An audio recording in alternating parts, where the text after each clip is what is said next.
Hola, buenas tardes. Hola, buenas tardes. ¿Cómo están? Hola, ¿qué tal? Hola, buenas tardes. Hola, ¿qué tal? Buenas tardes. Bueno, en la medida que puedan, yo soy la doctora Hernández, en la medida que puedan, si pueden habilitarse las cámaras, como veo que lo están haciendo algunos, mejor. Así nos conocemos, ya que el sábado nos vamos a ver personalmente, así que bueno, estaría bueno que nos vayamos viendo las caras. Gracias. Bueno, vamos a ir comenzando con el tema. Como les dije, yo soy la doctora Karina Hernández. Doy en la comisión número 3 al mediodía. Ahora estamos reemplazando estas clases de los martes a la doctora Bodega, así que bueno, nos vamos turnando. Y tenemos que ver el último tema en cuanto a los modos anormales de terminación del proceso. ¿Sí? Todos tienen los micrófonos deshabilitados, pero bueno, en el caso de que yo voy a ir avanzando con la clase, en el caso que haya alguna duda o alguna consulta, me lo hacen saber, ¿sí? No hay ningún problema con eso. Se habilitan, creo que pueden habilitarse el micrófono. Sí, porque recién me saludaron. Sí, se puede, sí, no hay problema. Sí, se puede, sí, doctora. Mientras estoy hablando, por un tema para que se escuche mejor, lo deshabilitan, pero si hay alguna duda, alguna consulta, a medida que vamos avanzando, me interrumpen y me hacen la pregunta, ¿sí? No hay ningún problema, tienen toda la libertad para hacer las preguntas que necesiten. Vamos a ver caducidad de instancia. La caducidad de instancia es un modo de extinción del proceso. Es un modo, en cuanto a clasificación, modo normal o modo anormal, es un modo anormal de extinción del proceso si consideramos que el modo normal de terminación del proceso es la sentencia definitiva. Dentro de estos modos anormales de extinción del proceso, ustedes ya habrán visto algunos de ellos, como el allanamiento, el desistimiento, la transacción, la conciliación, lo que unifica, digamos, a todos estos modos anormales de terminación del proceso es que está presente la voluntad de las partes.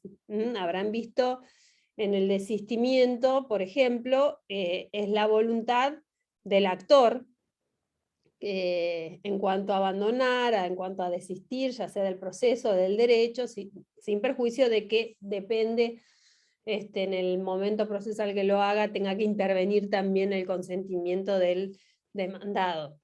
Por ejemplo, en el allanamiento tenemos presente ahí la voluntad del demandado, en cuanto a reconocer como válidas las pretensiones del actor. Tanto en la conciliación como en la transacción también tenemos ahí las voluntades de las partes, ya sea para renunciar a derechos o pretensiones con el fin de llegar a un acuerdo. Lo que distingue a la caducidad de instancia es que no está presente la voluntad de las partes acá, sino que es un modo de extinción del proceso que tiene lugar cuando no se cumplen actos de impulso durante determinado tiempo que la ley establece.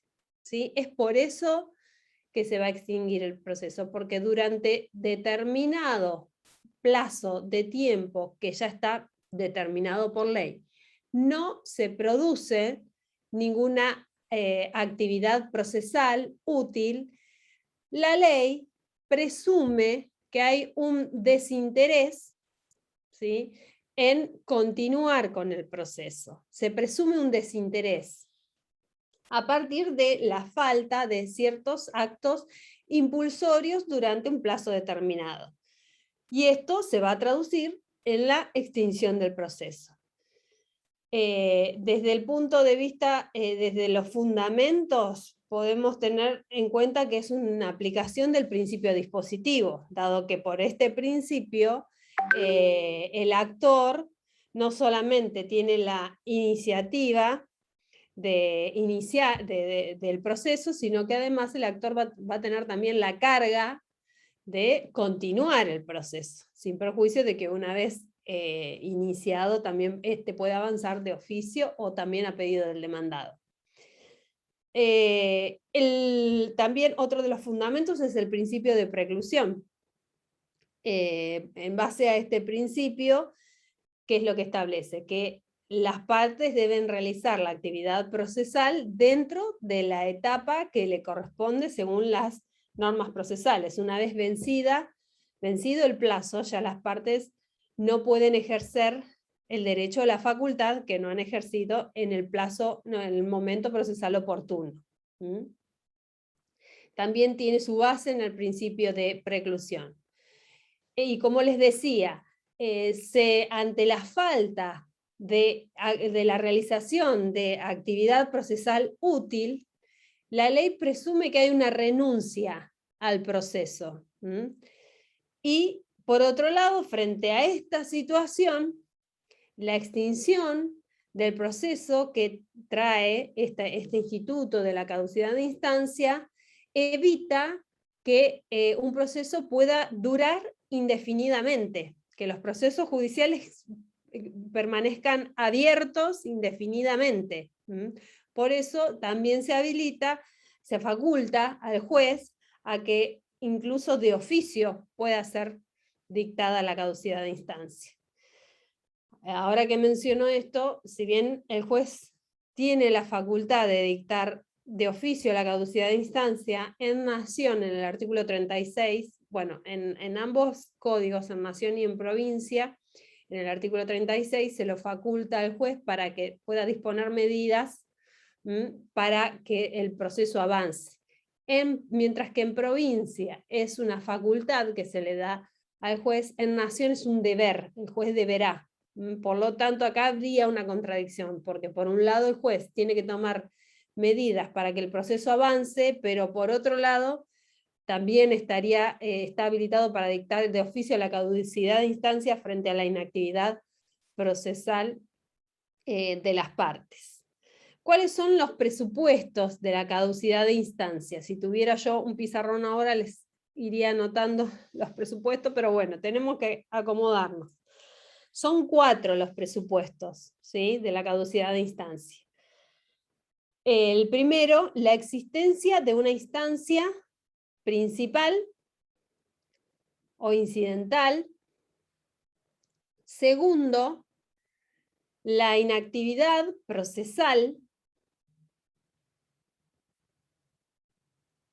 Tercer presupuesto, el transcurso de un plazo. Y cuarto presupuesto, una resolución que declare operada la caducidad de instancia. Vamos a analizar cada uno de los presupuestos. El primero, existencia de una instancia. ¿Qué se entiende por instancia? Instancia es el conjunto de actos procesales que se suceden, que se llevan a cabo desde la interposición de la demanda, en el caso de que sea el primer acto procesal. Puede ser que antes se haya realizado algún acto procesal, antes de la demanda, ¿no? Una prueba anticipada o una diligencia preliminar, como ya lo vieron, ¿sí? Entonces, es desde el primer acto procesal, que puede ser la demanda, o puede ser también en el marco de un incidente. Entonces esto sería a partir del escrito donde se solicita la promoción del incidente, o puede ser en una segunda instancia. Entonces esto sería a partir del escrito donde se plantea, donde se interpone el recurso, hasta en la finalización de la instancia hasta el dictado de la sentencia o hasta que se dicte la resolución, o sea, que se persigue mediante tales actos. Puede ser un incidente o puede ser un recurso. El inicio y la finalización de la instancia ha sido un tema de discusión doctrinaria y jurisprudencial, que se ha resuelto esta discusión a partir de la reforma del Código de Nación, del artículo 310, caducidad de instancia 310, donde se establece cuándo comienza la instancia. Artículo 310, modificado por la ley 22.434, la instancia se abre en con la promoción de la demanda, aunque no hubiera sido notificada la resolución que dispone su traslado. ¿Sí?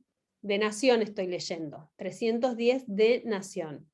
Entonces, acá claramente establece el código cuándo inicia la instancia, porque en eso estaba la discusión, en que si la instancia iniciaba una vez que ya estaba notificada la demanda o no, si con la interposición de la demanda ya se abría la instancia. Bueno, el código entonces, a partir de esta modificación, establece que la demanda, aunque no hubiere sido notificada la resolución, ¿sí? Entonces basta la interposición. Y respecto del final de la instancia, cuando finaliza la instancia también había posiciones encontradas que fue resuelto y determinado a través de la ley que establece cuándo finaliza la instancia, y esto es en el mismo artículo 310, se modificó por la ley 25.488, y esto, ¿cuándo se pone fin a la instancia? ¿Cuándo termina? Con el dictado de la sentencia. Con el dictado de la sentencia. En provincia no se ha modificado, no contiene un párrafo similar al de Nación, pero jurisprudencialmente y doctrinariamente se coincide con lo establecido en el régimen nacional, ¿sí? A través del artículo 310. Adopta el mismo criterio. Con respecto al segundo presupuesto,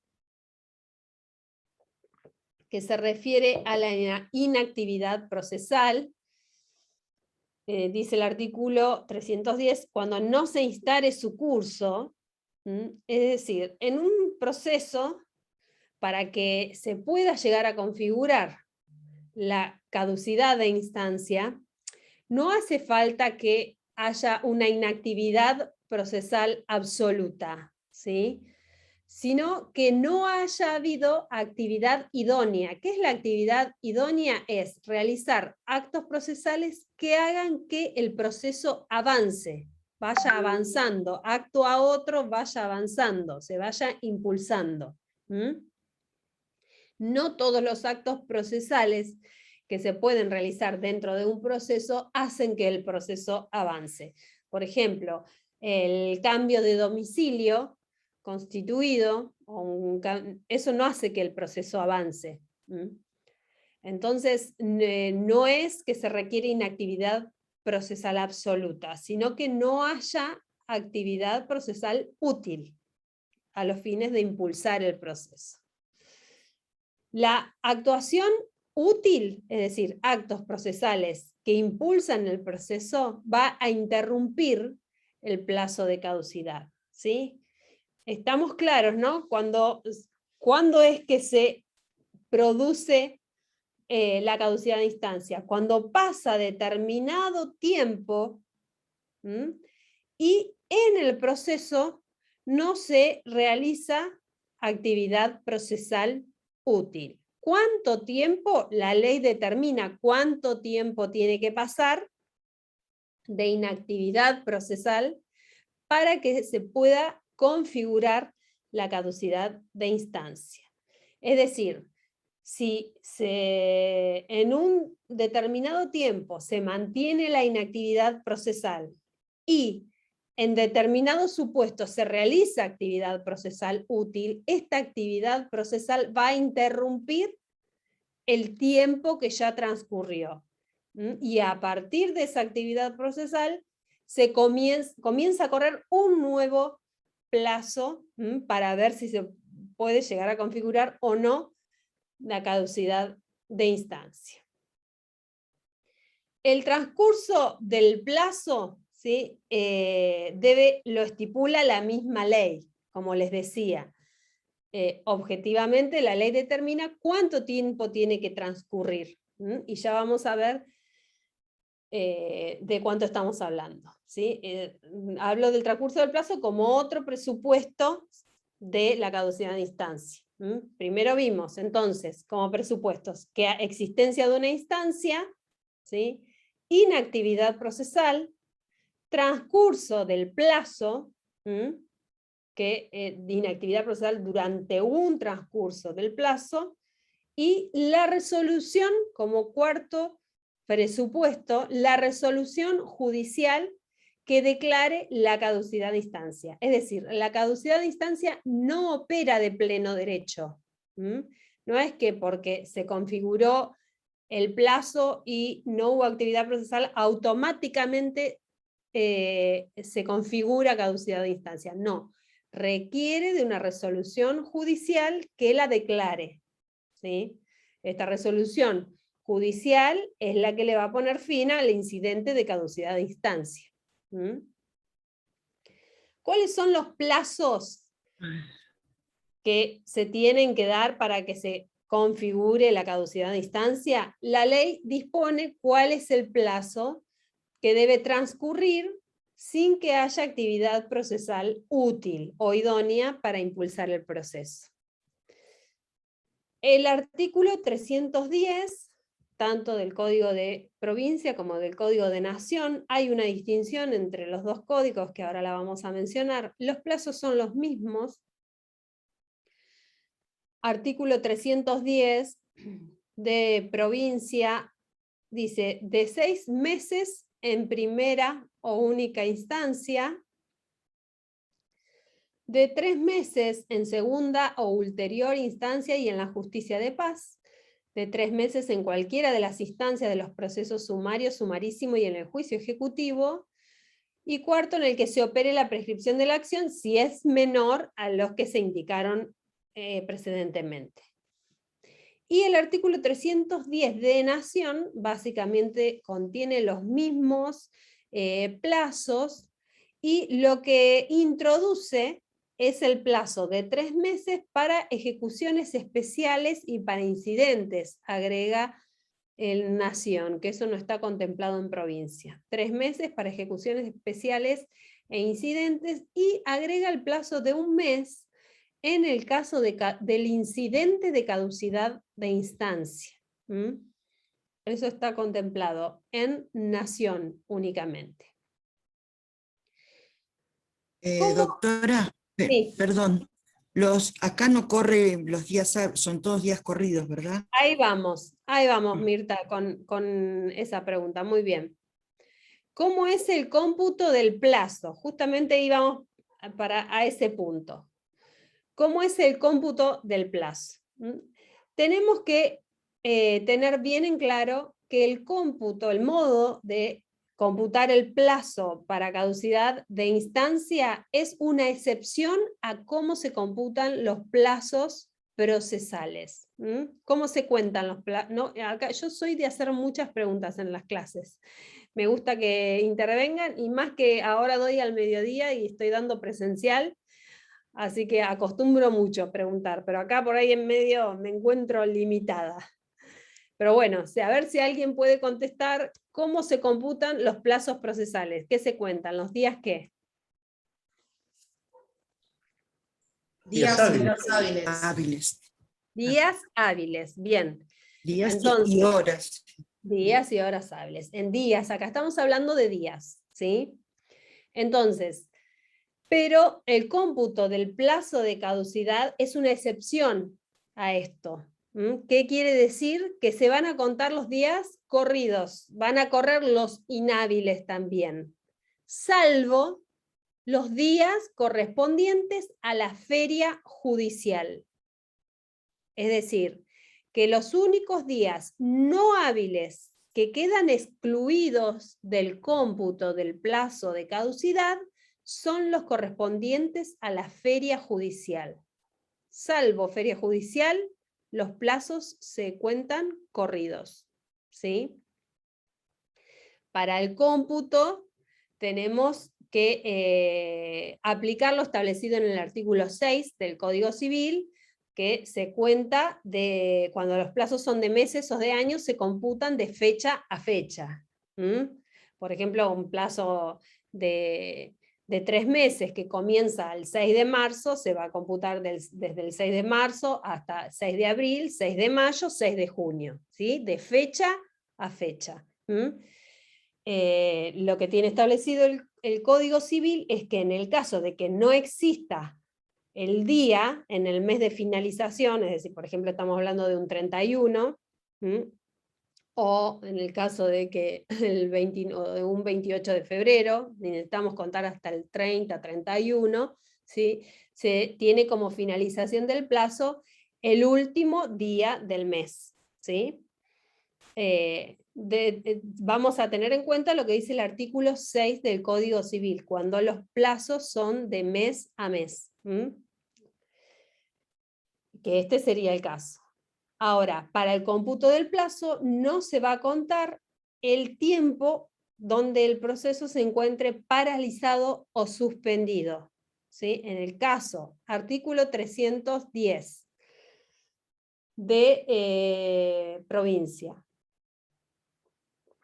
Para el cómputo de los plazos se descontará el tiempo en que el proceso hubiera estado paralizado o suspendido por acuerdo de las partes o por disposición del juez, ¿sí?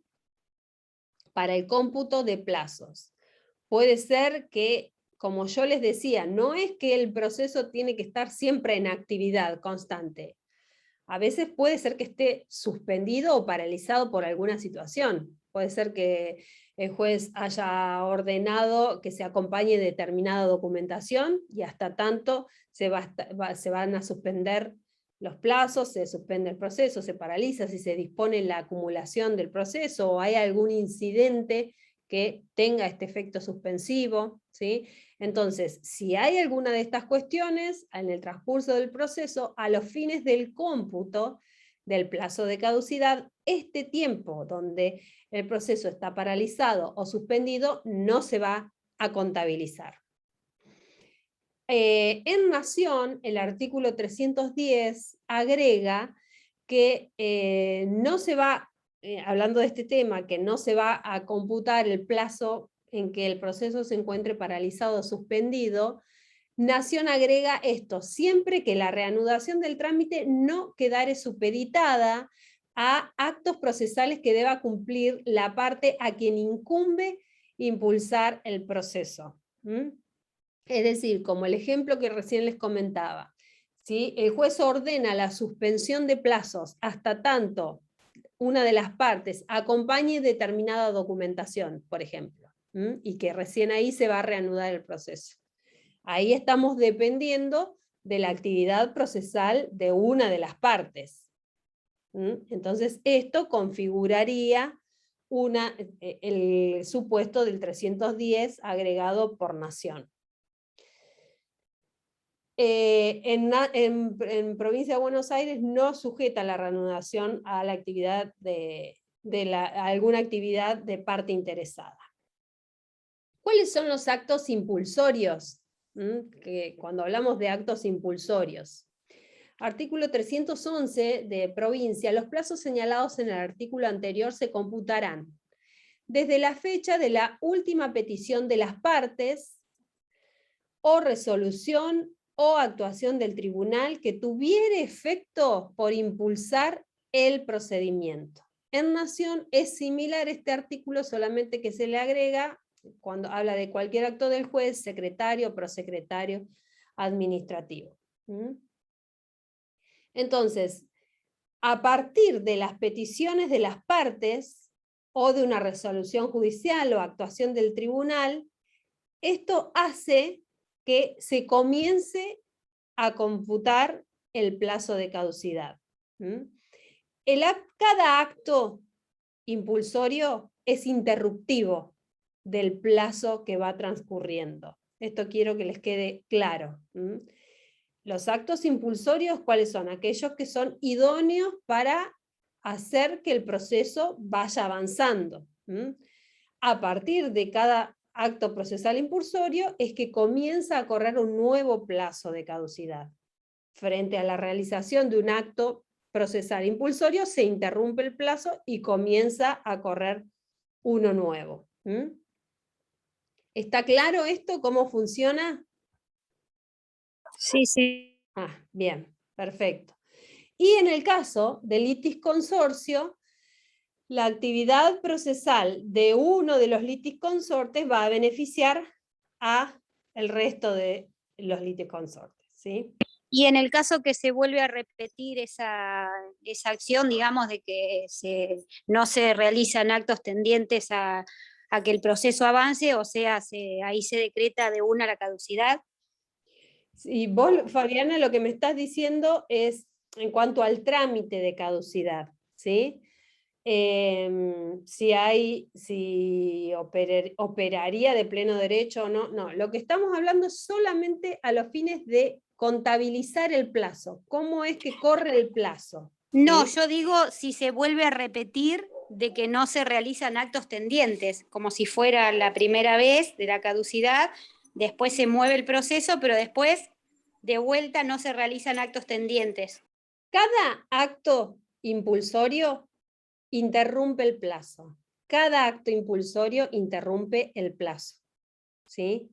Y se vuelve a contabilizar desde cero. Cada acto impulsorio interrumpe y borra todo el plazo, inutiliza todo el plazo transcurrido y se vuelve desde cero, ¿sí? Yo creo que tu pregunta viene apuntada a cuando cuando hay una solicitud de caducidad de instancia. Ahora lo vamos a ver a eso. Pero cada acto impulsorio va a borrar todo el plazo transcurrido y se vuelve a contar desde cero, ¿sí? Por ejemplo, la notificación de una resolución, eso es un acto impulsorio, va a comenzar, ahí todo el plazo que hubiere transcurrido se borra y comienza a contabilizarse otra vez, perdón. ¿Sí? Tenemos una resolución judicial, todo el plazo transcurrido se borra y se vuelve a contabilizar cada acto procesal impulsorio útil a los fines de que el proceso avance, borra todo el plazo transcurrido a los fines de contabilizar si procede o no la caducidad de instancia. ¿Está claro? Sí, sí. Bien. Sí. ¿Cuándo no procede la caducidad de instancia? Improcedencia de la caducidad de la instancia, artículo 313. No se producirá la caducidad en los procedimientos de ejecución de sentencia. El fundamento de esta improcedencia de la caducidad es porque si ya estamos ejecutando la sentencia es porque ya la instancia finalizó, ya llegamos a una sentencia que está firme y ejecutoriada, y ya estamos exigiendo su cumplimiento a través de ejecución de sentencia. Por lo tanto, no procede ejecución de instancia. Segundo inciso, en los procesos sucesorios de concurso y en general los voluntarios, salvo que en ellos se suscitare controversia. En los procesos voluntarios en general no procede la caducidad de instancia, ¿sí? En el sucesorio, en los concursos, en la ley que lo regula específicamente, 24.522, ahí se establece que la instancia no perime, por lo tanto no procede la caducidad de instancia. Y en los sucesorios, en principio el proceso es voluntario, del proceso sucesorio es voluntario. No hay controversia del proceso sucesorio. Puede ser que surjan controversias, pero estas van a tramitar por otra vía, no por el proceso sucesorio. Puede ser que las controversias tengan que ver con los bienes o el reconocimiento del derecho de algún heredero, Pero esto va a tramitar por incidente. Se puede decretar la caducidad de instancia de esos incidentes, pero no del proceso sucesorio. ¿Bien? Y el tercer inciso, cuando los procesos estuvieran pendientes de alguna resolución y la demora en dictarla fuera imputable al tribunal. Esto está claro, ¿no? La demora no es imputable a las partes, por lo tanto, no procede la caducidad de instancia.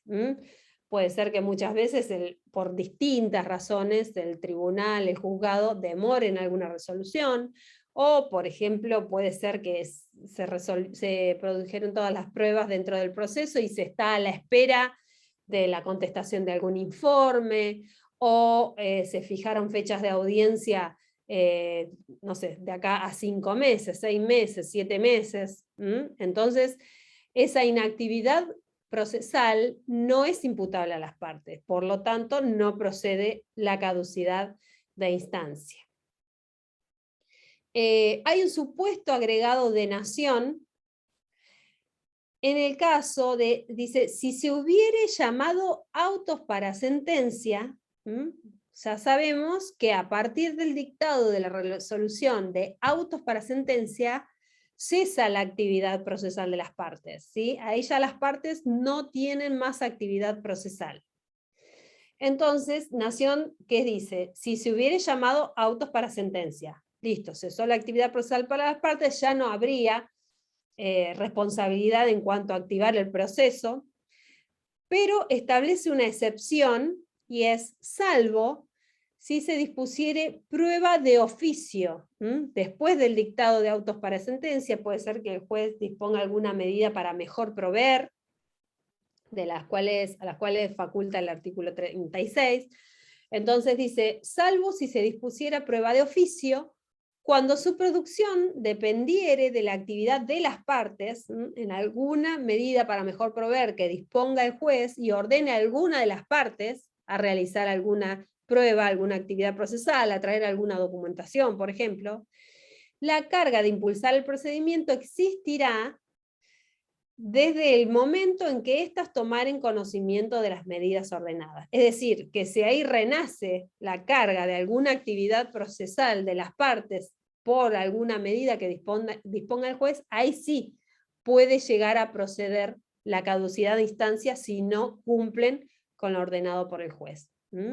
Eso en cuanto a cuando no procede la caducidad de instancia.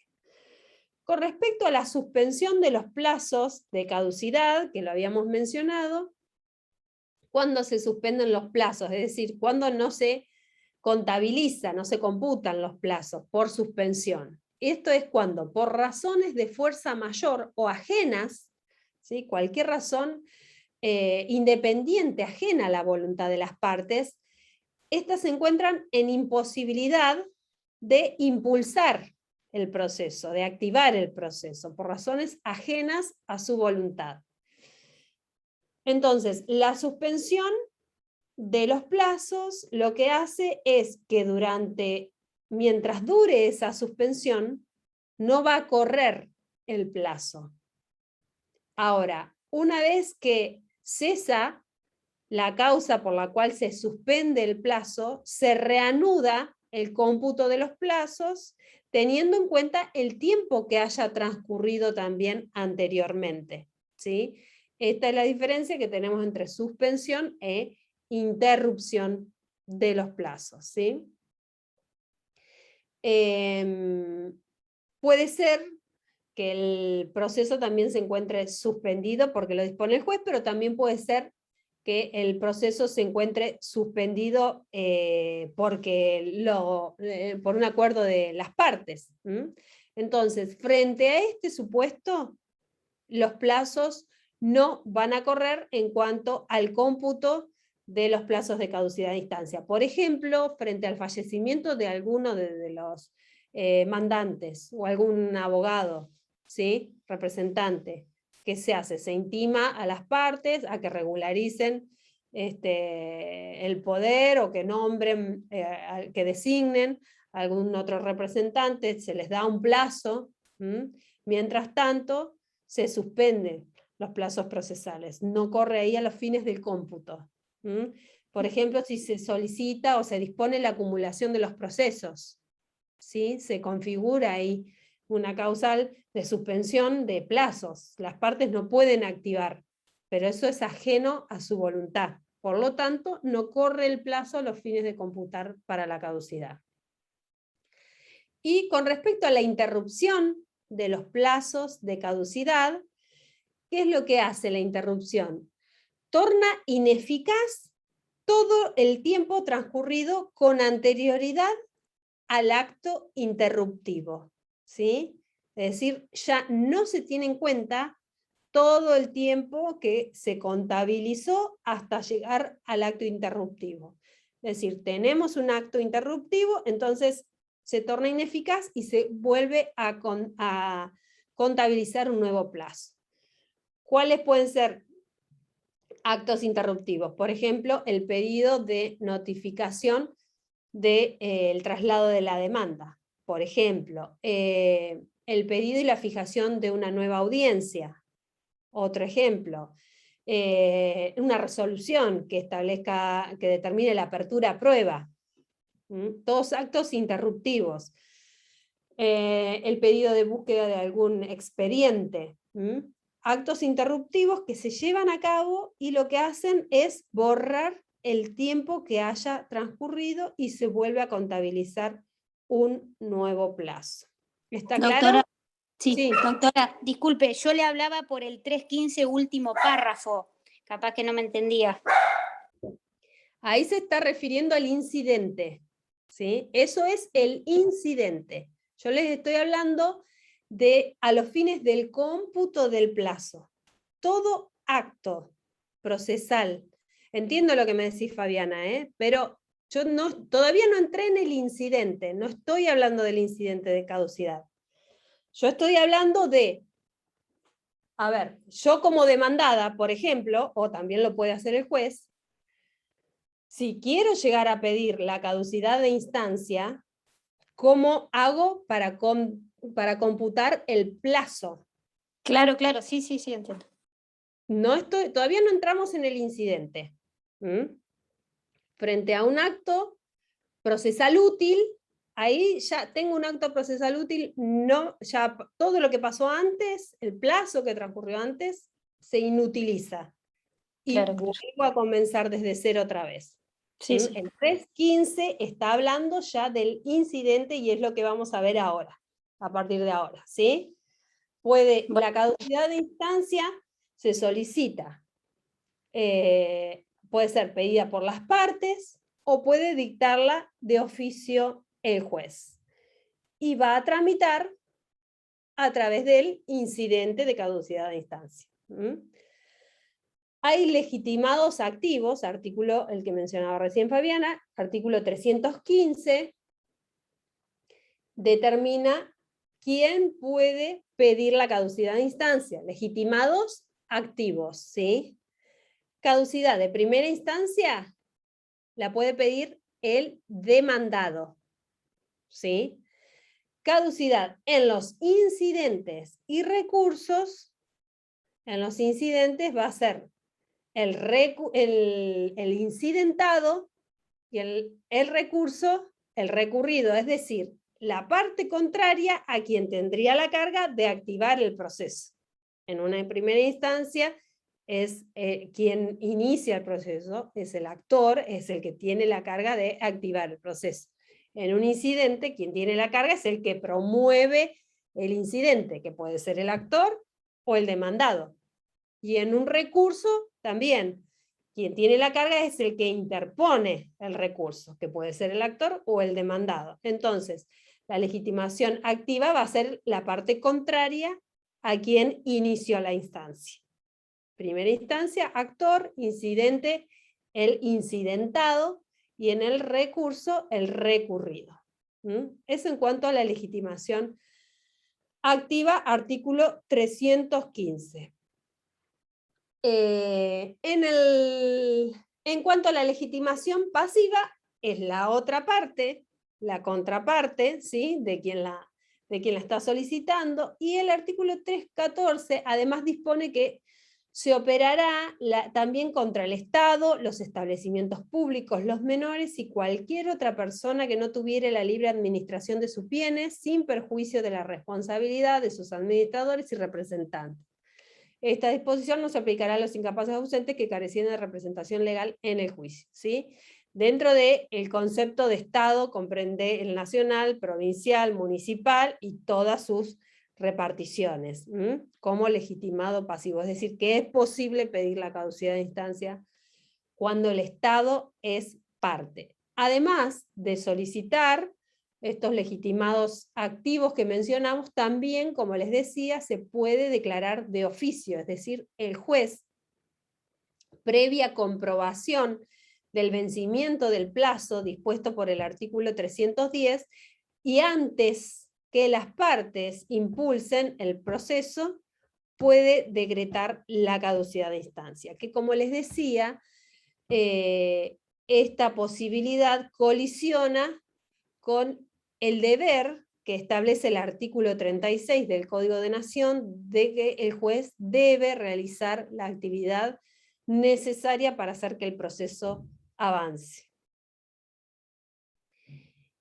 En cuanto al procedimiento del incidente de caducidad de instancia, vamos a ingresar ahora, es decir, cómo es el trámite. Hay una distinción entre provincia y nación. Vamos a analizarlo por separado, ¿sí? El incidente en provincia y el incidente en nación. Ahora vamos a ver cuál es la diferencia en cada una de las partes, y ya lo analizamos. Incidente a pedido de parte y de oficio en provincia, incidente a pedido de parte y de oficio en nación. Tenemos a pedido de parte, los mismos son los legitimados que veníamos mencionando. Se formula la petición de la caducidad de instancia, y en la parte que pide la caducidad de instancia es importante, como requisito, que no haya consentido, quien solicita, no haya consentido cualquier actuación del tribunal o de la parte que sea posterior al vencimiento del plazo. Es decir, vamos a tener el plazo de caducidad de instancia ya transcurrido, ya vencido. ¿Es posible que el tribunal o la otra parte a la que va a pedir la caducidad, es posible que realicen alguna actividad procesal una vez vencido el plazo de caducidad de instancia? Sí, es posible que realicen alguna actividad procesal. Recuerden que la caducidad de instancia no opera de pleno derecho, no es automática. Entonces, es posible que realicen actividad procesal. Entonces, la parte interesada en pedir la caducidad de instancia no tiene que consentir esta actividad procesal realizada una vez vencido el plazo. Porque si la consiente, ya no va a ser procedente el pedido de caducidad. Es decir, que dentro de los 5 días de notificada de este acto que se realizó fuera, una vez vencido el plazo, ahí tiene que manifestar su disconformidad, ¿sí?, frente a este acto y pedir la caducidad de instancia. Si consintió, ya sea expresa o tácitamente, ahí ya no va a proceder la caducidad de instancia. Entonces, el pedido se formula una vez vencido, porque si es antes se va a rechazar in limine, una vez vencido el plazo del artículo 310 y que no haya consentido alguna actividad procesal posterior, ya sea que provenga del juez o de la parte. De este pedido, el juez va a comprobar que se hayan cumplido el plazo del artículo 310 y del pedido se va a intimar, se intima, atención con este paso procesal, porque no se va a ver en nación, estamos hablando de provincia de Buenos Aires, se va a hacer una intimación al legitimado pasivo, ¿sí? Que puede ser el actor, o si estamos hablando de un incidente, del incidentista, o si estamos hablando de una segunda instancia, va a ser el recurrente. Se va a intimar a los fines que en el término de 5 días manifieste su intención de continuar con el proceso y produzca actividad procesal útil para la prosecución del trámite, ¿sí? Esta intimación, entonces, con un doble propósito, para que el legitimado pasivo manifieste su intención de continuar con el proceso y además que realice actividad procesal útil. Esta notificación se realiza por cédula o personalmente. Bien, frente a esta notificación, ¿cuáles son las actitudes de la parte interesada, ¿sí? Del legitimado pasivo? Recuerden entonces que la intimación tiene 2 fines: que manifieste su intención de continuar o no con el proceso, y además que realice actividad procesal útil. ¿Cuáles son las posibles actitudes del interesado, de la parte interesada? Puede ser que no conteste, ¿sí? Ya sea el actor, incidentista o recurrente, no contesta la intimación. En este caso se va a decretar la caducidad de instancia, primera posibilidad. Se decreta la caducidad de instancia. Segunda posibilidad, puede ser que manifieste su intención de continuar con el proceso, pero no realice ninguna actividad procesal útil. En este caso, se va a decretar la caducidad de instancia, ¿sí? Ya que mencionamos que la intimación tiene un doble propósito. Entonces, no cumplió con uno de ellos, se decreta la caducidad de instancia. Y el tercer supuesto puede ser que manifieste su intención de continuar con el proceso y además realice actividad procesal útil a los fines de instar el proceso, y en este caso entonces el proceso continúa, ¿sí? Artículo 315, segundo párrafo, primera parte. ¿Estamos? Ahora, esta intimación se hace por única vez, y eso es lo que vos mencionabas, Fabiana, es por única vez esta intimación, ¿sí? De modo que, si posteriormente, ¿sí? Una vez que ya se superó este incidente de caducidad de instancia y el proceso va a continuar, porque la parte intimada manifestó su intención y además realizó actividad procesal útil y continuó con el proceso, si posteriormente a esto vuelve a transcurrir un nuevo plazo, ahí se va a decretar la caducidad de instancia sin intimación, ¿sí? Ya sea que se decrete a pedido de parte o de oficio también, pero ya es sin intimación. Es decir, que cuando se retoma, es decir, cuando se rechaza la caducidad de instancia porque el intimado realizó actividad procesal útil, ya sabe, ya está advertido de que si se configura un nuevo plazo sin actividad procesal, puede ser que ya se decrete la caducidad de instancia y no se lo intime previamente, ¿sí? La intimación previa es por única vez. Y esto obviamente obedece a la finalidad del instituto, ¿sí? Del instituto de caducidad de instancia, porque si no, si hubiera intimación cada vez que se tiene que decretar la caducidad de instancia, puede llegar a repetirse esta situación indefinidamente y el proceso puede llegar a durar años y mantener esta situación de inestabilidad jurídica, inseguridad jurídica. Entonces justamente por eso se establece que la intimación es por única vez. Eso en el caso de caducidad de instancia a pedido de parte. También puede ser que sea declarada de oficio. En este caso también el juez, al comprobar que se cumplió el plazo del 310, intima también a la parte interesada para que manifieste su intención de continuar con el proceso y lo active. La intimación que va a cursar el juez tiene que ser dispuesta antes que cualquiera de las partes impulse el proceso. ¿Sí? Lo que les mencioné hace un ratito. Si el juez comprueba que se cumplió el plazo del 310, pero posteriormente a esto, las partes, cualquiera de las dos, realiza actividad procesal útil, ya no procede que se decrete la caducidad de instancia.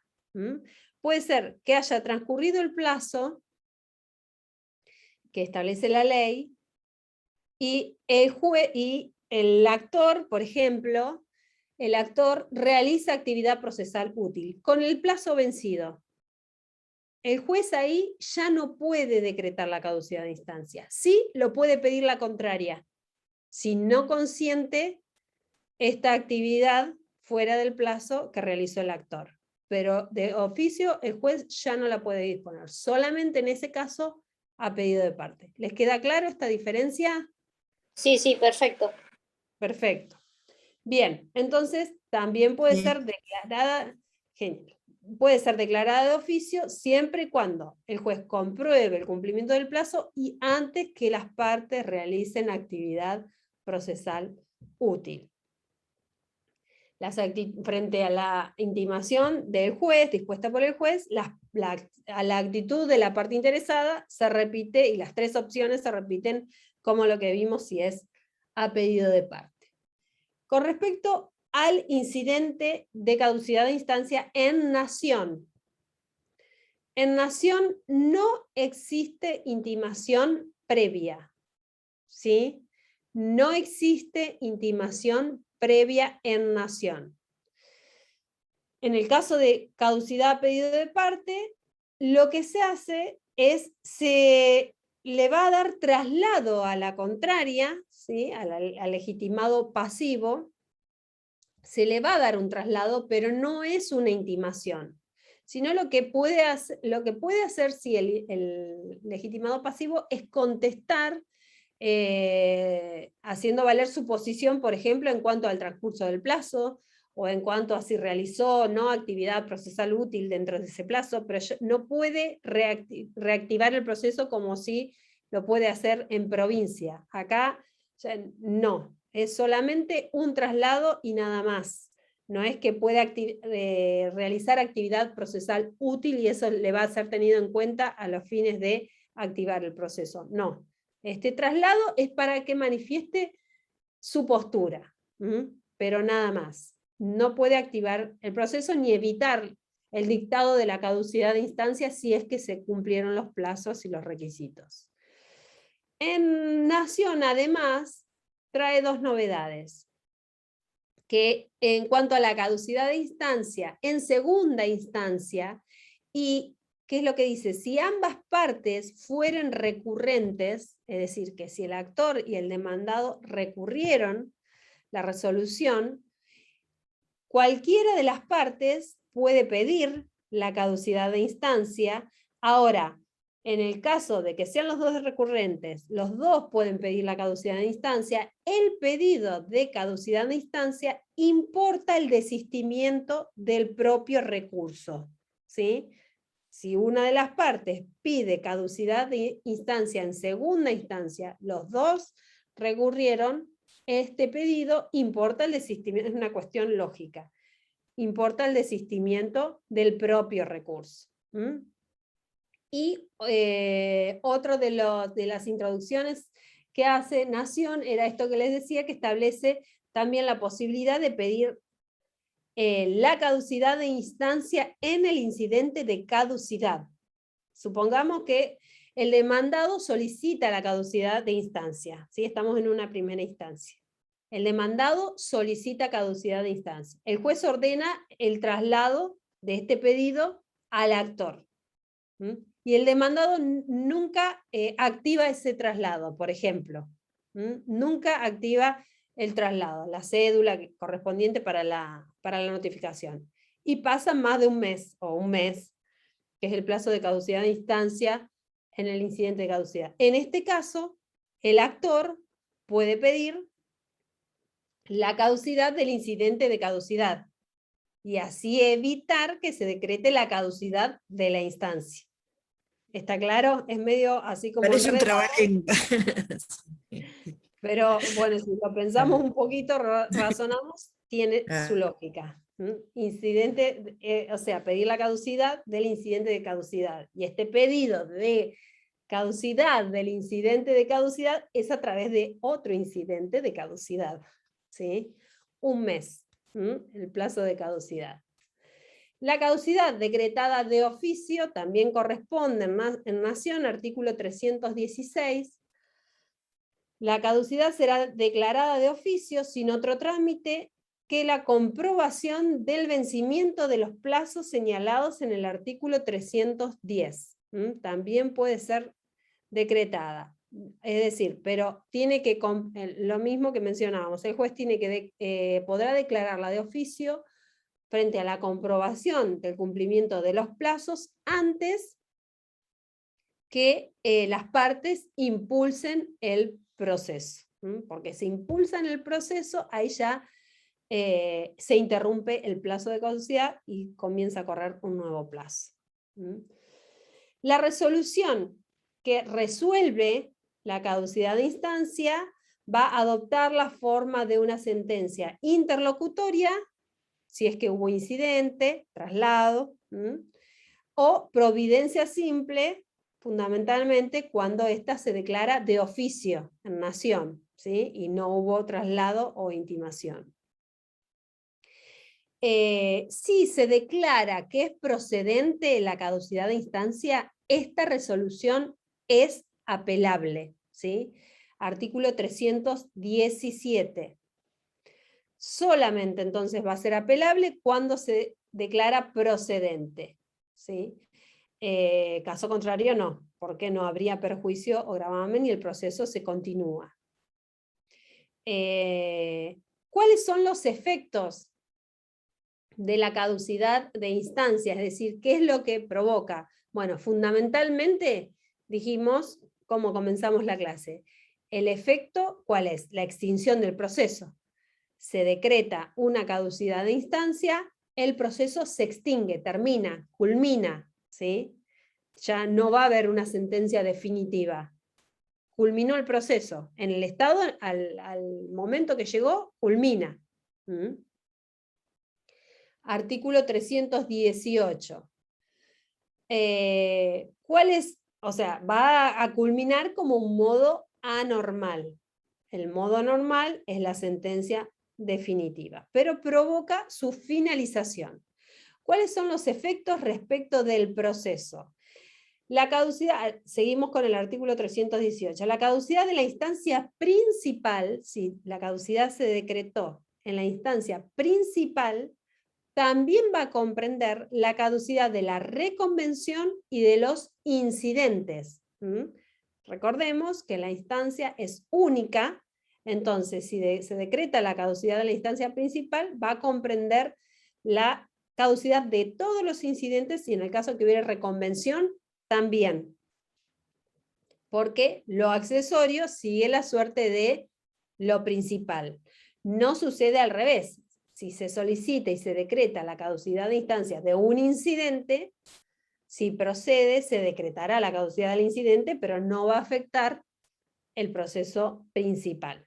¿Estamos de acuerdo?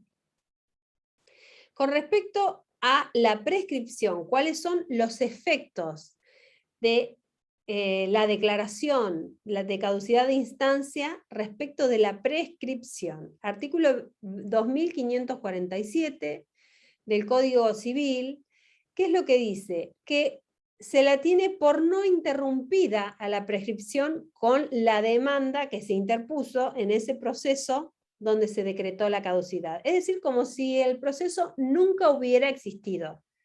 Sabemos que la interposición de la demanda interrumpe la prescripción, ¿sí? ¿Está claro? La interposición de una demanda interrumpe el transcurso del plazo para la prescripción. Pero si se decreta la caducidad de instancia en el proceso donde se interpuso esa demanda, no interrumpe ningún plazo, es decir, como si nunca hubiera existido el proceso. Esos son los efectos de la caducidad respecto de la prescripción.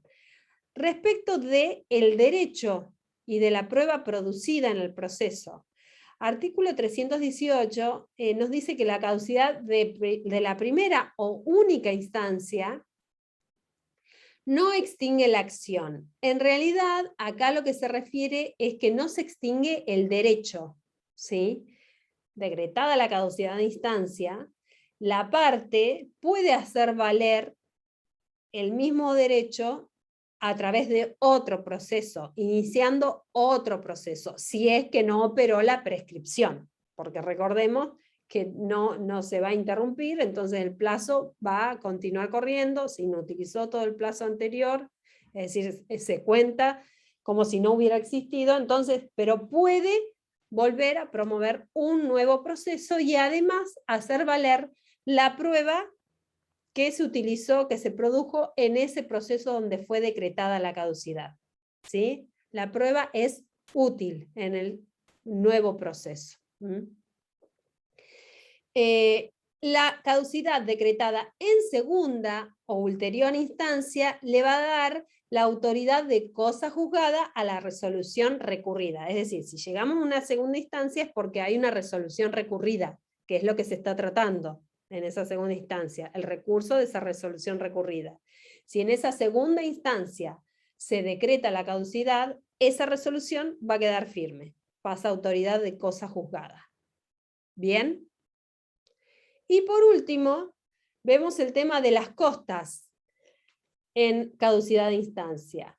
En Provincia de Buenos Aires no dispone, tanto cuando trata la caducidad como cuando trata este modo normal de extinción del proceso, no dispone específicamente en materia de costas, ¿sí? En caducidad de instancia, no se regula específicamente. El artículo C33 menciona, cuando habla de costa, menciona la transacción, la conciliación, el desistimiento, o sea, menciona todos los modos anormales, no la caducidad de instancia. Por lo tanto, se aplican los principios generales en materia de costas, es decir, costas al vencido, artículo 68 del Código, ¿sí?